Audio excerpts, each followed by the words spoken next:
Stage 1 begins with an incident discovery that interrupts the daily routine in the cell block. The day starts with a 6 a.m. morning count, as guards move down the corridor checking each inmate. After count, you join the line for breakfast, the air thick with the usual silence and tension. The prison rule book details the search protocol, a document every inmate must know, but rarely read. A fight breaks out in the yard, and within minutes, guards are on the scene to contain it. You are taken aside for questioning, the first sign that this incident is more than routine. An evidence bag with number 347 is logged, marking the start of the official investigation process. The guard asks for your account of the fight, his pen hovering over the investigation report. You recall the moment the first punch was thrown, a blur of motion in the crowded yard. A cell search checklist shows 15 items inspected.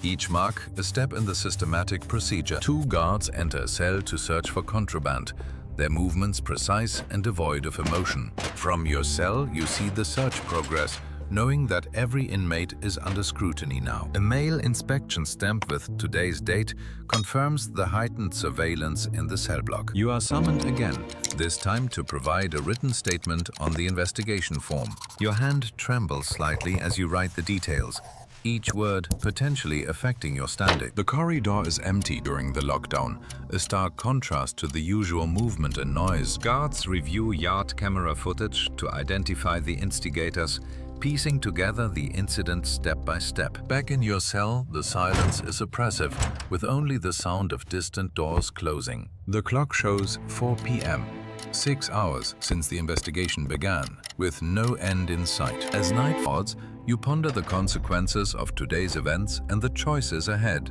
At 6 a.m., the guard's knock signals another round of questioning, reminding you that the investigation continues relentlessly. An evidence bag with inventory number 347 sits sealed, containing whatever was found during the initial cell search. Another inmate is questioned in a soundproof room, his answers recorded for the official investigation report with officer signature. During the morning count, whispers spread among inmates as guards monitor every movement under increased institutional pressure. A search log with yesterday's timestamps shows 12 areas inspected, each mark a step in the systematic procedure. Your name is called again for questioning, forcing you to navigate the uncertainty and potential risk to your standing. Facing 2 guards, you must provide more details on the incident, each answer weighed against rule compliance. The corridor remains empty during the extended lockdown, a stark reminder of the investigation's impact on daily life.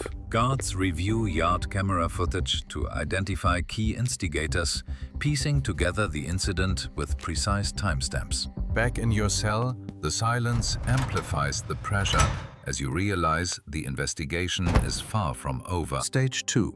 Evidence search begins as guards intensify their scrutiny and search for concrete proof. Guards prepare for a thorough evidence search, organizing teams with flashlights and cell search checklists. The cell search checklist shows 20 items to inspect, each tick a methodical step in the search protocol. From your cell, you observe guards searching a neighbor's cell, knowing that increased scrutiny affects every inmate. Guards search a cell for hidden contraband, their gloved hands inspecting every corner with clinical precision. A small object is found and sealed in an evidence bag, its inventory number added to the search log. Inmates huddle in the common area, whispers growing as the evidence search heightens tensions and uncertainty. A guard asks you to confirm a detail from your statement, testing your consistency under the investigation's pressure. The yard is deserted during the lockdown, its emptiness underscoring the disruption caused by the evidence search. As night approaches,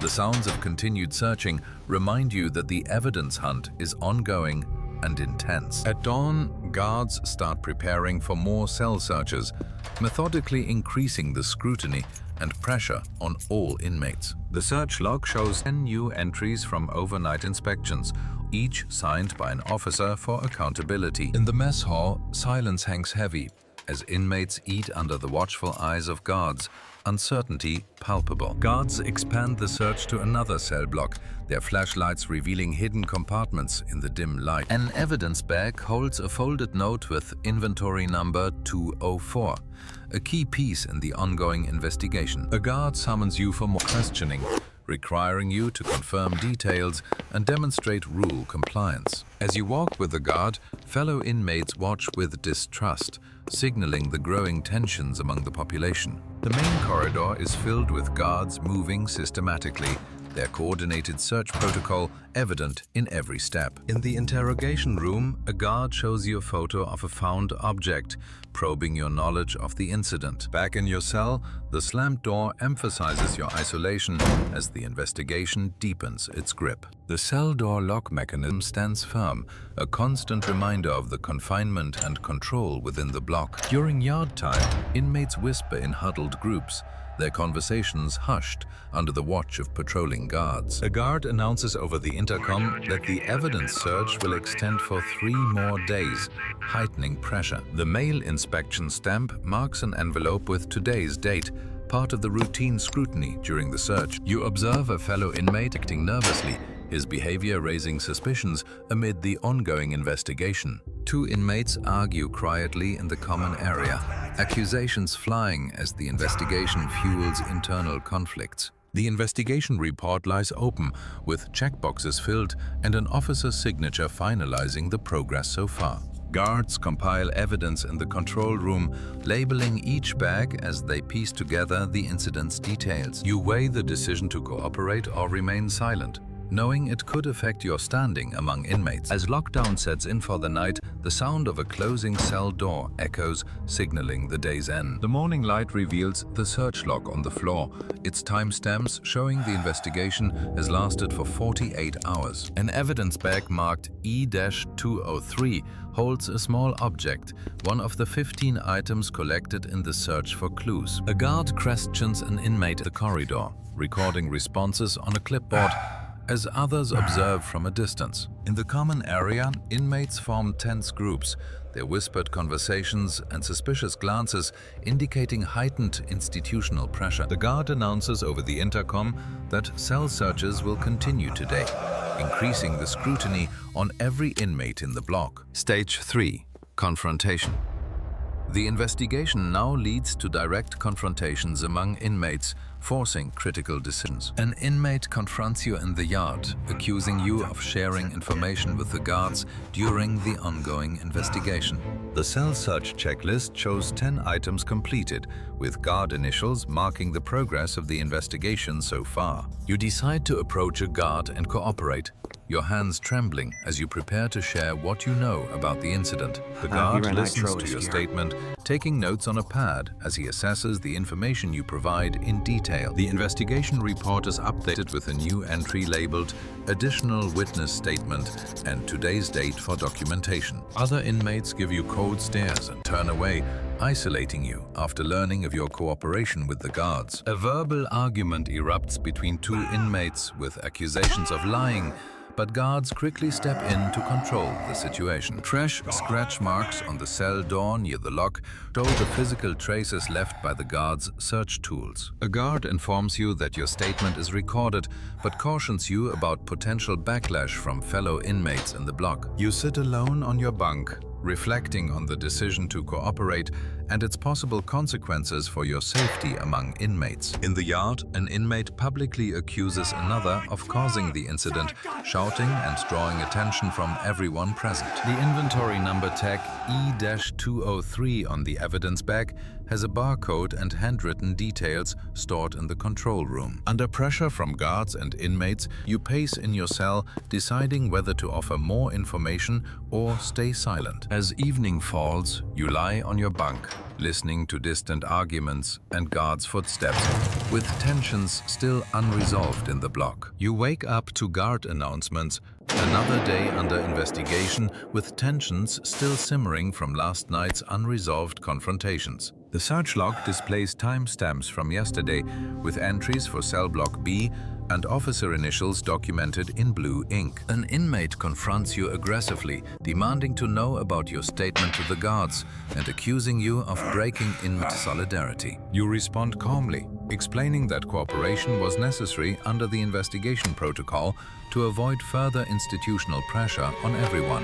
An evidence bag with inventory number E-204 is sealed by a guard and placed on the table, adding to the collection of items. The confrontation escalates as more inmates gather, siding with the accuser and creating a tense circle under the watch of distant guards. A guard intervenes, ordering everyone to disperse and return to their cells to prevent the situation from escalating further into violence. A cell search checklist shows checkboxes marked for bedding inspection and personal effects logging left on a bunk after the search. You are escorted back to your cell in silence, with other inmates giving you sidelong glances, reinforcing your isolation in the block. In your cell, you sit with your head in hands, reflecting on the confrontation and the uncertainty still surrounding the investigation's outcome. A mail inspection stamp shows today's date on an envelope, part of the routine checks in the mail room during the investigation. You are called to the control room for more questioning, walking with a guard past closed cell doors, your footsteps echoing in the corridor. A senior officer reviews the investigation report with you, asking for clarification on your statement to ensure all details are accurate. You provide clarification carefully, aware that every word is recorded and could influence the final findings and consequences of the investigation. As you leave, you see another nervous inmate being escorted in, indicating that the investigation is moving towards its final phase. The investigation moves into its final phase, with resolution and consequences to be determined for all involved parties. All inmates are gathered in the common area as an officer prepares to read the investigation findings from a printed report aloud. The investigation report, with an officer signature at the bottom, lies on the podium, ready to be announced to the assembled inmates. The officer announces that the incident was caused by a specific inmate who will face disciplinary action, and others are cleared of involvement. After the announcement, you return to your cell, and the block's atmosphere shifts as a new normal begins with lessons learned from the investigation. You watch as the implicated inmate is escorted to solitary confinement, a direct consequence of the investigation's findings announced earlier. Guards increase patrols in the block, carrying the investigation report as a reminder of the heightened scrutiny following the incident. In the common area, inmates whisper about the investigation, pointing to the empty cell, while guards monitor to prevent further disruptions. An evidence bag with inventory number 457 is sealed and stored, part of the documented materials from the recent cell block investigation. The daily count starts with inmates standing at attention, the routine now more rigid due to the investigation's impact on institutional protocols. Mail inspection is conducted with extra care, using the inspection stamp on each envelope to ensure compliance after the investigation. In your cell, you reflect on the investigation, realizing the importance of rule compliance to avoid similar consequences in the future. A search log with timestamps documents the cell searches conducted during the investigation, now part of the institutional records. In the yard, you discuss the investigation with another inmate, keeping voices low to avoid drawing attention from the patrolling guards. Guards conduct a surprise cell search using a checklist, a new protocol implemented to maintain order after the investigation. You comply with all instructions during the search, showing adaptation to the increased institutional pressure following the investigation. A completed cell search checklist is signed and filed, part of the ongoing documentation to ensure rule compliance in the block. The lockdown is announced and inmates return to their cells, the block secured as part of routine measures to maintain control. During lockdown, you sit in silence, reflecting on how the investigation has altered the dynamics and increased uncertainty in the block. The lockdown is lifted and inmates emerge slowly, the block returning to a new normal with lessons learned from the investigation. The evening count is conducted with extra precision, a sign of the heightened scrutiny and rule compliance enforced after the investigation. You write in your journal about the investigation, documenting the events and your reflections on institutional pressure and the need for cooperation. The mail inspection stamp is applied to new envelopes, continuing the routine checks that were intensified during the investigation. You look out the cell window as guards patrol below, acknowledging that life in the block continues, altered but steady. After the investigation, the cell door closes for the night and you lie down, with the block settling into a new routine after the investigation's resolution.